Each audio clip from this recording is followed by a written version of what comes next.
será que existe mesmo esse negócio de mundo espiritual?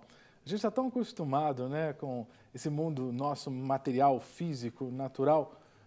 Eu lembro de uma citação que todos nós na escola estudamos, lembra aquela coisa do René Descartes, né? Penso, logo existo. Né? A existência depende muito do nosso pensamento, da nossa razão, das nossas sensações.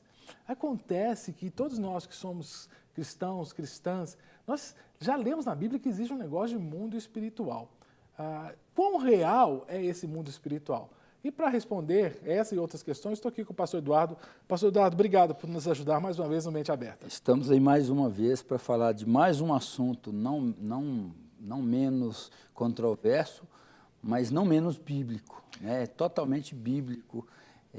A gente tem muita referência bíblica com relação a isso. Então, estamos aí de volta para falar desses temas que sempre é útil para esse tema, útil para abrir a mente das pessoas, para prestar um esclarecimento, uma informação, porque dentro desse tema existe a verdade paralela, né? Aquilo que o mundo espiritual influencia o mundo natural, o material, o físico, e trazendo aí uma gama de informações para as pessoas. Eu estou à disposição e, novamente, é um prazer. Todas as vezes que for chamado, eu venho com prazer, porque são assuntos interessantíssimos, assuntos agradáveis que aguça a curiosidade das pessoas e até contribui para o conhecimento das pessoas. Perfeito. Né? Pastor Eduardo é nosso parceiro aqui no Mente Aberta. O propósito do programa é mesmo abrir nossa mente para a gente discutir diversas áreas do conhecimento, seja do conhecimento teológico, seja do conhecimento do comportamento, das diversas ciências. E o pastor Eduardo é nosso parceiro aqui no Mente Aberta nessas áreas. Inclusive, quando a nossa equipe, né, foi montar essa pauta, esse tema, houve um ensaio no título do programa. Mundo espiritual versus mundo real. Aí eu até comentei com o senhor, pastor Eduardo, que e a gente mudou, não foi esse o tema. Mas não é bom, né? Mundo espiritual versus mundo real, não seria uma boa diferenciação, né? Não, essa definição aí, na minha opinião, ela é errada, né? Porque os dois mundos existem. O mundo espiritual é real e o mundo natural, físico, também é real. Então, uma definição mais apropriada é a influência do mundo espiritual sobre o mundo físico, sobre o mundo, né, material, natural, que a gente chama. Qual é essa influência? Ela existe?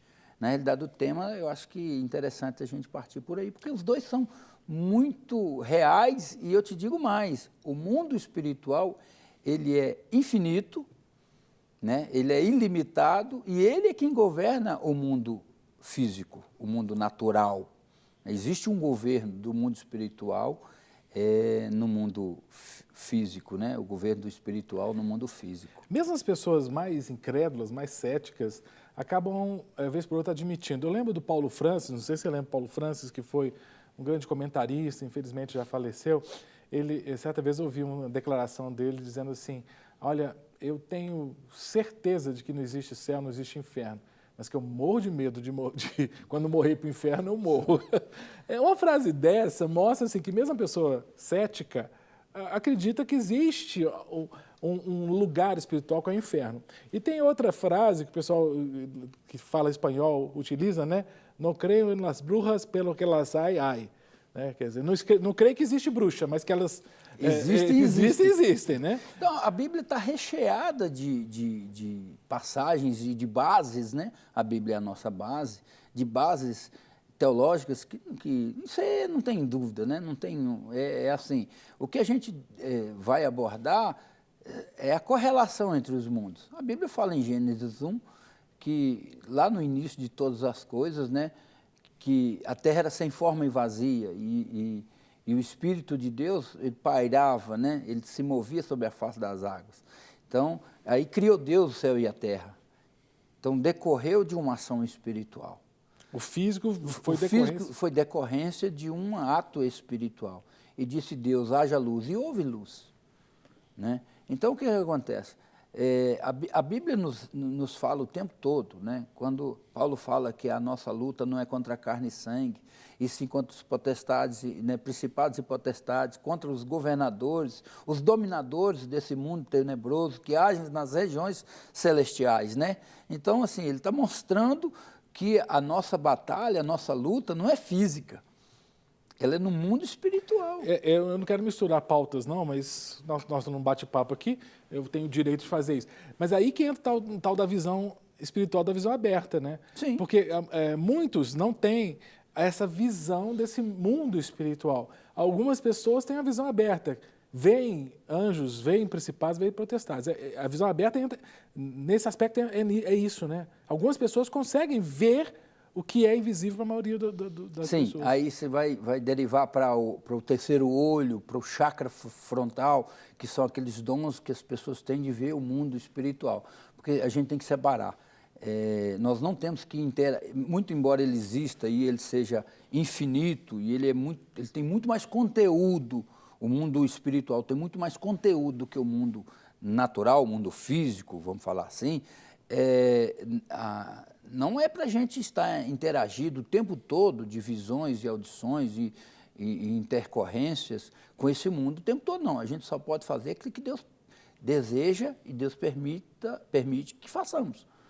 Então, se a pessoa está com o terceiro olho aberto, né, se está ali com visão aberta, com chakra frontal, os dons espíritas, isso aí a gente precisa parar para acertar, vamos falar assim. Mas então o que acontece? O mundo espiritual, por ele ser infinito, ele vai o tempo todo governar o mundo natural.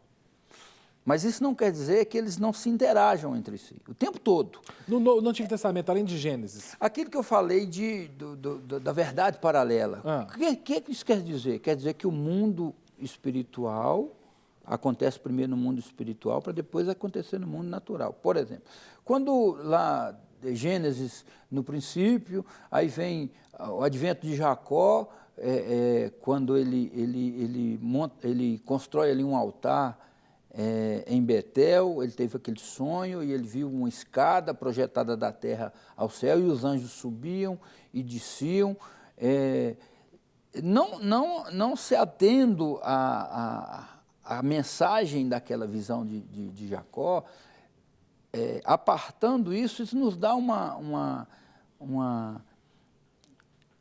impressão, né, e até uma conclusão de que, uma demonstração de que os mundos estão se interagindo. Se tem uma escada do céu para a terra, né, da terra para o céu, e os anjos subiam e desciam, quer dizer que os mundos se interagem, há uma ligação, e de fato há. Mas quem manda em quem? Não, o mundo espiritual, ele governa o mundo natural, isso é sem dúvida. Mas você conversando comigo, você falou de um caso interessante. Não vou dizer que a citação que você fez para mim diz que a terra governa o céu, mas pelo menos no que você me falou do profeta Daniel, pelo menos a terra interferiu na ação do mundo espiritual. Sim, muito embora a gente entenda que o mundo espiritual que governa, mesmo porque o soberano está no mundo espiritual. Deus é espírito, né? Então, o soberano, o governador de todas as coisas, está no mundo espiritual, né? Logicamente, não se atenta. Se a gente for tentar cercar e contra-argumentar sobre tudo, a gente não vai ter tempo, né?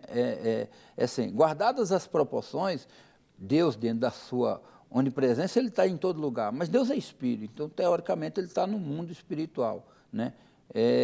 Mas Deus está governando o mundo natural. Muito embora o mundo espiritual governe o mundo natural pode sim e influencia o mundo espiritual. Por exemplo, em Daniel 10 é claro, quando o anjo Gabriel chega para Daniel e fala: Daniel, servo bom e fiel, desde o primeiro momento que você se aplicou a buscar o Senhor me enviou. Quer dizer o quê? Daniel, ele nas suas ações, ele provocou uma movimentação no mundo espiritual, e essas ações, né, no mundo espiritual decorreu da vinda de Gabriel até a ele. Ele ficou preso no mundo espiritual, batalhando uma batalha do bem contra o mal, né, o príncipe do rei da Pérsia, do reino da Pérsia, o deteve por 21 dias. Daniel continuou orando e aquela aplicação e perseverança de Daniel fez com que Gabriel passasse e entregasse a mensagem. O que a gente tira disso aí? Houve, sim, uma movimentação e uma influência do mundo natural no mundo espiritual e uma resposta do mundo espiritual para o natural. Esse é um caso. Outro caso clássico e assim, que não deixa dúvida, é Mateus 18, quando a Bíblia fala que o que ligarmos na terra será ligado no céu, e o que desligarmos na terra será desligado no céu. Quer dizer o quê? Prova a nossa tese de que o mundo espiritual governa o mundo natural, né? E o que ligarmos na terra será ligado no céu, e o que desligarmos na terra será desligado no céu, e ao contrário. E no versículo 19 ainda fala, né? Se dois dentre vós, 18, 19, fala, se dois dentre vós concordarem a respeito de qualquer coisa na terra, será feito no céu. Como é que é isso? Por exemplo, né, dentro do contexto teológico da palavra, tem alguém lá que esteja com um tumor. E a gente vai ali fazer uma oração. Então, nós vamos ligar aquela cura daquela pessoa, né, ligarmos na terra para ser feito no céu, porque o tumor, os homens já não deram conta. Sim. Né? A medicina não alcançou. Aquela pessoa está fadada à morte. Então, a gente precisa de um milagre. Sim. E milagre, ele precisa vir do céu. Né? Porque não tem nenhum homem que eu conheça, que eu saiba, né, que tenha a capacidade de produzir milagre. Quem produz milagre é o céu, é o mundo espiritual. Mas nós podemos atrair esse milagre para a terra. Como? Através desse movimento de Mateus 18, 18. Então, nós ligamos na terra a cura daquele moço, daquela pessoa, através de um milagre. Essa nossa movimentação, essa ação nossa, provoca uma reação no mundo espiritual, há uma resposta do mundo espiritual para o mundo natural e aquele tumor desaparece. Então há uma interação. Então, eu vou te apertar aqui agora.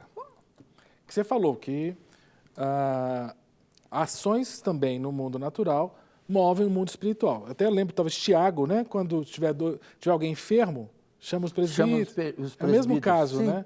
A cura sobrenatural vem por uma ação, sim, humana. Sim. Mas aí, a gente sabe que essa espiritualidade, esse mundo espiritual, ele não é só composto de anjos do bem, anjos do Senhor. Ele é composto de principados e potestades que são anjos caídos. Sim. E aí eu vejo, por exemplo, já vi alguns documentários onde tumores foram, pelo menos aparentemente, extirpados por ações humanas invocando espíritos e entidades. Isso é uma evidência também de que há uma relação entre o mundo físico e o mundo sobrenatural, o mundo espiritual, mesmo que essa entidade não seja um anjo do Senhor, seja um anjo de outra origem? Claro, o mundo espiritual não está distrito, está limitado só às coisas boas. O mundo espiritual não existe só, vamos falar assim, do lado do bem, só do lado de Deus. A gente sabe, o próprio Paulo fala em Efésios 6 que a nossa luta não é contra a carne e sangue, e sim contra os principados e potestades. E existe o mundo espiritual, ele é um todo. E nós precisamos entender isso. O diabo, ele não pode tudo. Ele não sai fazendo o que ele quer. Ele tem um limite para atuar. E esse limite que ele atua é o limite que Deus definiu para ele. E fora desse limite, ele não sai um centímetro. Mas ele atua dentro desse limite. E esse limite é espiritual, que vai provocar reações no mundo natural. Ok? Mas provocar. Mas por que então a pessoa não pode procurar uma cura numa cirurgia espiritual assim? Qual que é o problema? Porque o diabo atua, ele opera só no engano. Ele é enganador, mentiroso desde o princípio. Ele não produz nada. Do diabo não sai nada de virtude. Ele opera no engano, no engodo.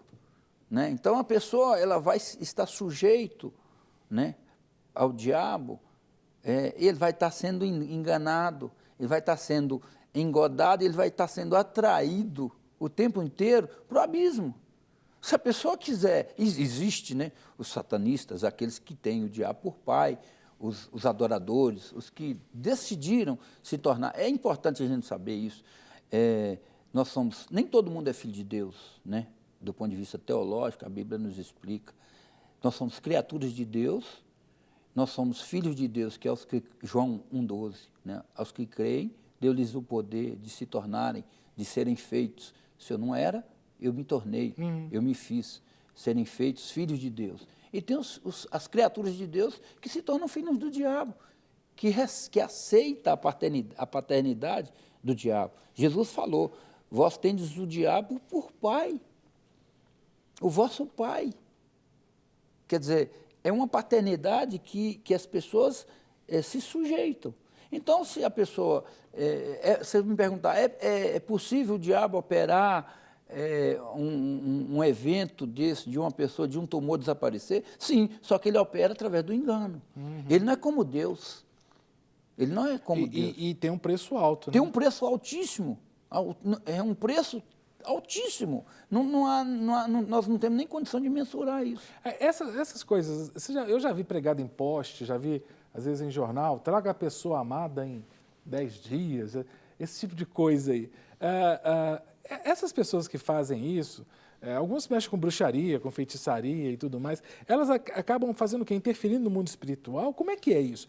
Essa coisa, por exemplo, amarra o nome na boca do sapo, todo um negócio desse. A gente precisa entender que o mundo espiritual ele tem um governo. E o ser humano, muito embora também seja espiritual, né, nós somos tricotomia, corpo, alma e espírito, o ser humano ele não tem capacidade de influenciar o mundo espiritual por si só. Ele tem que estar debaixo de um governo. Então, quando ele fala que traz a pessoa amada em 24 horas, em 48 horas, se for na Grande Belo Horizonte... É assim agora, é? Então, assim... 24 horas se for aqui no perímetro urbano. Então, assim, quando ela fala isso, ela está falando que ela tem interação no mundo espiritual, debaixo de um governo do ocultismo, da bruxaria, né, que tem capacidade de interferir de tal forma no livre-arbítrio da pessoa, que a pessoa vem laçada mesmo. Ela não vem pela própria vontade. Você está vendo como é que o diabo ele atua no engano? Ele atua no engano, ele está trazendo a pessoa. Mas vamos pensar, se essa pessoa é alvo desse trabalho, dessa ação de encomenda, se essa pessoa não crê no diabo, se essa pessoa é crente, fiel ao Senhor, qual que é a possibilidade dessa pessoa ser enredada por esse trabalho aí? Segundo a Bíblia, nenhuma. Qual que é a base bíblica? Para aqueles que estão em Cristo Jesus, o mal não lhe toca. A maldição sem causa ela não encontra pouso. O mal não pega em quem está em Cristo Jesus. Quer dizer o quê? Nós estamos debaixo de um outro governo. As pessoas que vão falar, entre aspas, desgovernadas, estão frágeis e vulneráveis, o diabo deita e rola. Mas vem cá, porque eu já ouvi muito aquela história, e eu acho muito sério, a pessoa que ela fala assim, não, eu não sou do diabo, eu também não quero esse negócio de igreja, de Deus, não. Eu estou ali, sabe, no limbo. Em cima do muro. Em cima do muro. Que lado que ela está? A Bíblia fala, Jesus fala, quem não ajunta comigo, comigo espalha. Quem não é por mim, é contra mim. Por que isso? É um princípio bíblico. Não existe neutralidade no mundo espiritual. Ou você é do lado de cá, ou você do lado de lá. Eu não sou de Deus, mas eu também não sou contra Deus. Se você não for de Deus, você é contra. Jesus é que falou, está escrito. Aproveitando que você citou Mateus 18, Mateus 19, tem um trecho de Mateus 18, depois que fala, ligares à terra, fala assim, que se teu irmão pecar contra ti, vai arguí-lo, né? Se ele não resolver, chama uma pessoa, depois tenta, você vai tentando tudo para que a pessoa se arrependa. Se de toda ela não quiser, você vai fazer o quê? Vai considerá-la como alguém que não é cristão. Essa pessoa, então, ela é colocada fora, para o lado de fora desse guarda-chuva de proteção da igreja. Essa pessoa, então, se torna suscetível a uma influência maligna. Ou não? Sim, sim. Isso aí não é só essa pessoa, não. Até dentro da igreja. Qual é a garantia da não retaliação, vamos falar assim. Eu entendo, né? E como é que surgiu tudo isso aí na vida da gente? Uma outra hora eu vou contar, nós estamos sem tempo, eu vou te contar isso. Porque a gente que trabalha com libertação, e a gente começa a investigar e buscar, e a gente precisa entender de mundo espiritual. Então, nos nossos treinamentos de libertação, a primeira coisa que a gente apresenta para a pessoa que tem interesse de conhecer esse lado e militar nessa área, vamos falar assim, se especializar nisso, é apresentar para ele como funciona o mundo espiritual, quem são os anjos, quem são os demônios, para ela ter o conhecimento, para ela ter o entendimento, como as coisas funcionam. Então, o que a gente, voltando ao assunto, não só a pessoa que está lá fora, a pessoa que está dentro da igreja, qual é a garantia para você não sofrer retaliação? Nós entendemos que para a pessoa não sofrer retaliação, ela tem que estar em perfeito relacionamento com Deus, no centro da vontade de Deus, em real intimidade com Deus. Porque senão a igreja não dá cobertura a ninguém. O que te dá cobertura é você estar em Cristo Jesus, porque aqueles que estão em Cristo Jesus, o mal não lhe toca. Não lhe toca. Quer dizer, quem vai nos garantir proteção é Cristo. É o pastor. A ovelha não pode estar fora do aprisco. O bom pastor de Sim, é o Cristo, bom pastor Jesus. É. Então, assim, estar dentro da igreja, as pessoas, estar dentro da igreja somente não lhe garante nada disso, né? Não necessariamente a pessoa precisa passar por esse trauma aí de sucessivas repreensões, exortações, até o ponto de ser excluída ou expulsa. Não, todos nós estamos sujeitos, né? Por isso que Pedro fala, o diabo, vosso adversário, anda ao derredor, rugindo como leão, ele não é leão, né? Rugindo como leão, outras traduções falam bramando como leão, buscando a quem tragar. E Paulo ainda fala também dos dardos inflamados do maligno. Veja bem que ele destaca que tem dardos e tem dardos inflamados, né? Por isso que a gente tem que ter o escudo da fé. Mas, no caso essa atuação do mundo físico, material, natural, no mundo espiritual, dessa mútua ação aí, eu acho que quando chega o caso, por exemplo, de expulsar um demônio, né, de exorcismo, é um caso clássico aí de que uma ação no mundo físico, de uma voz, de uma posição, interfere numa realidade claramente espiritual. Há certas situações que eu fico um pouco incomodado. Eu queria saber se o meu incômodo é por desconhecimento ou porque realmente está errado. Eu já vi pessoas fazendo entrevista com o demônio, mas entrevistando mesmo, assim, sabe, bate-papo e tudo mais. E já vi aquela coisa de mandar... não sei se já viu, sai em ordem alfabética. Já viu essa história? Sim. Que é isso? Pode isso, Arnaldo? Tem os abusos, né? Isso. Se você for pensar bem, Jesus teve, e a gente tem que ter Jesus como referência, em alguns eventos, Jesus apenas expulsou o demônio da pessoa, né? Em outro evento, Jesus, até que muito restrito, ele manteve um diálogo. Ele perguntou, né? Que respondeu legião lá. Ele manteve um diálogo, mesmo que restrito. Bom, o que a gente faz? Assim, a gente tem que separar aquilo que é teatro, aquilo que é de segunda intenção, porque o que eu vou ganhar, ou qual é o propósito de eu entrevistar uma pessoa que está possessa, né, endemoniada, pôr na televisão, expor a pessoa, porque, se você for pensar bem, a pessoa fica endemoniada, né, e ali é um ato espiritual de opressão, de agressão de um demônio, de Satanás para uma pessoa, por dois motivos. Primeiro é para humilhar, né, jogar na lama a mais primorosa criatura de Deus, que é o homem. Uhum. Quando ele faz aquilo com o homem, porque ele não pode fazer com Deus, então ele faz com a mais primorosa criatura de Deus, que é o homem. Uhum. Então a primeira coisa ele está fazendo por isso. E segundo, pode ser que aquela pessoa, por um motivo ou outro, mais agravado ou não, ela está escravizada, ela está presa. Né? Está presa. Tem ali é aquilo que eu sempre falo.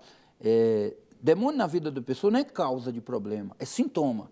Então, alguma coisa que provocou aquela manifestação. A manifestação que tem duas palavras que acabam sendo usadas às vezes como sinônimos, que é a pessoa está oprimida, a pessoa está possuída. Não é a mesma coisa, não? Não. A possessão, a própria palavra fala, quando ela possui. Muito embora ela está possuída e também opressa, né? Está oprimida. Agora, a opressão, do ponto de vista da libertação, é quando a pessoa, muito embora o demônio não esteja incorporado, ele não esteja possuindo a pessoa, mas ele tem total influência sobre a pessoa, sobre os sentidos, sobre os seus sentidos. Então, ela sugestiona, ela domina, ela direciona a pessoa. Por exemplo, uma pessoa não necessariamente, e quase que dos casos que a gente estuda, escuta, pesquisa, ela está endemoniada para cometer um suicídio. Mas muitas vezes, quase que na sua maioria, ela está sendo oprimida. Então ele vai oprimindo, oprimindo, oprimindo e vai sugestionando ao ponto de influenciar a pessoa de pular de um precipício. A pessoa toma decisão influenciada pelo espírito sim, maligno. Sim. No caso da possessão, aqueles casos que a pessoa fica mais forte do que o normal, que muda de voz? Ou não? Sim, sim. Aí o demônio ele domina todos os sentidos da pessoa. Audição, visão, né? Olfato, fala. E assim, e há as manifestações espirituais que refletem no físico. E até a pessoa ficar com uma força superior que a natural. Né? Uhum. Por quê? Porque é uma carga. Por isso que às vezes as pessoas fazem um engano, é bom a gente abordar aqui, as pessoas, aquela pessoa, o diabo entrou naquela pessoa. O diabo, o vosso adversário, Satanás, o ex-Lúcifer, não entra em ninguém. Ele não pode entrar em ninguém, porque se ele entrar em alguém, tamanha é a maldade, a iniquidade dele, a pessoa se desintegra. Sim. Então, esses demônios pequenos aí, os fiotes que estão entrando, que fazem essa bagunça toda. Os principados e as potestades, os governadores, os dominadores que Paulo fala, eles agem na hierarquia. Então, ele domina as nações, o príncipe do rei da Pérsia, ele domina as nações. Então, tem a sua hierarquia e cada soldado desse exército maligno, ele atua de acordo com as suas atribuições. Então, quando a pessoa está endemoniada, não está com Satanás no corpo. Ele está por delegação. Tem um demônio ali. Tem um demônio ali. É um soldado que o general mandou. Está por delegação. Mas você acha, pastor Eduardo, as situações difíceis que a gente vive, por exemplo, no Brasil, na economia, na política, que no mundo natural, no mundo físico, isso tem uma influência espiritual? Nós entendemos que sim. Tem uma carga de maldição. Por quê? Porque a gente entende e a gente elenca uma série de causas de maldição. Causas de maldição. Então, por exemplo, idolatria é causa de maldição. E se você for estudar os efeitos da idolatria na vida de uma nação, na vida de uma pessoa, você fica impressionado de ver quais são os reflexos e como produz reflexos. Então, se você for pensar bem, mas o que, por exemplo, erotização, turismo sexual, essa abertura da imoralidade sexual no Brasil, né? Vamos pegar nesse ponto. Isso é intimamente ligado à idolatria. Há um principado que age no país em cima disso aí, trazendo corrupção, trazendo imoralidade sexual, trazendo tragédias. Nós temos assunto para começar uns 15 programas, nós vamos ter que segurar uma pauta, porque eu quero, você falou de imoralidade sexual, eu quero deixar essa pergunta para um próximo programa. Então, igual no rádio aqui, que eu deixo pergunta para o outro programa. Mas nós vamos conversar sobre esse negócio do nome dos demônios, porque eu já ouvi falar que tem um demônio chamado Pombagira que está ligado à área sexual. Eu quero entender esse negócio, quem inventou o nome para esses demônios, se eles se autodenominam, se existe mesmo ou se é invenção das pessoas. Mas vamos segurar para o próximo programa, porque meu tempo acabou. Perfeitamente. Obrigadão, querido. Estou à disposição. Foi excelente o papo, muito esclarecedor. Né? E reconhecemos que existe mesmo a influência do mundo espiritual no mundo natural, nesse mundo físico, mas também que a gente pode... Né, isso? Quem dera se fôssemos espirituais somente como necessitamos ser. Perfeito, pastor Eduardo, obrigado. Muito obrigado também, querido, querida, que participou desse Mente Aberta. Que Deus te abençoe muito, que você continue ligado aqui na Rede Super, sempre inspirando a sua vida e também sempre assistindo nossos programas Mente Aberta. Segundas, quartas e sextas, 23h15. Também estamos no YouTube, se você quiser entrar no YouTube lá, digite Mente Aberta. No caso do programa de hoje, por exemplo, você digita Mente Aberta e você entra lá e vai ver, digita, por exemplo, no caso nosso aqui, Mundo Espiritual, Mundo Natural, ou no site mesmo da Rede Super, redesuper.com.br, você clica lá no link do Mente Aberta para ver os nossos programas, ok? Deus te abençoe e até a próxima. Para receber todas as novidades do canal, inscreva-se e se curtir o vídeo, clique em gostei. Aproveite para acompanhar a Rede Super nas redes sociais.